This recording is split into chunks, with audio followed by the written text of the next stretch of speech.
Lake Girl, and I got a haircut, my back to school haircut. And I'm in first grade, and I'm gonna show you how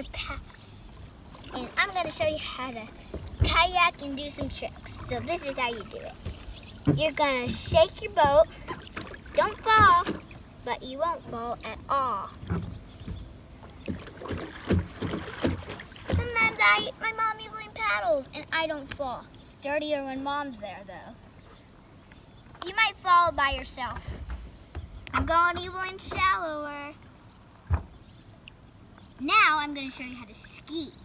Put your one foot, other foot, grab your things, and Mama's going to paddle. And that's how you ski if you don't have a big boat. And you want to know how you tube? Just sit in the hole, put your foot in, and that's how you tube.